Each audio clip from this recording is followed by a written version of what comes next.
Sa pagbabalik ng bansa ni Pangulong Ferdinand R. Marcos Jr. mula sa APEC Summit sa South Korea, pasalubong ng Pangulo sa mga Pilipino ang 50 billion pesos na investment mula sa isang kumpanya. Magbubukas yan ng libu-libong oportunidad na trabaho sa mga Pilipino pagdating ng 2027. Si Clesol Pardilla sa detalye. It was actually a very productive meeting. Ganyan inilarawan ni Pangulong Ferdinand R. Marcos Jr.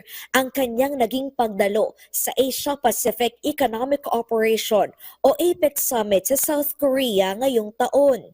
Because the subjects that were taken up are some of the most important and difficult subjects that the Asia-Pacific countries are facing.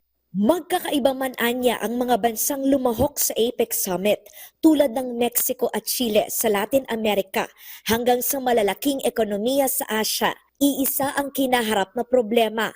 Ito ang kawalan ng katiyakan sa ekonomiya.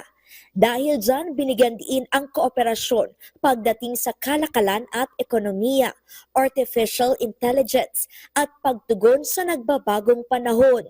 Mostly, really, it was an economic discussion on what are the things that we can do, because if you heard the leaders' meetings, almost all of us opened with, we are facing very precarious times.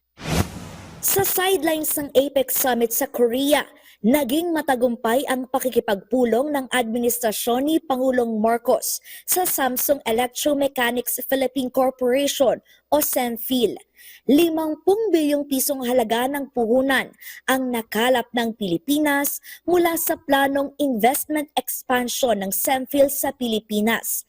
Palalawigi ng kumpanya ang planta nito sa Calamba, Laguna para gumawa ng mga materyales na ginagamit sa mga electric vehicles at mga gadget.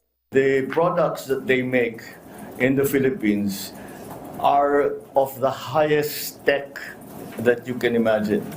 And so that is very, very important for us. Aside from the income that it generates for the countries, the jobs that it provides, bulk jobs po, at saka yung mga trabaho na binibigay ng mga companies na to, medyo on the higher level. So that means maganda ang pasweldo.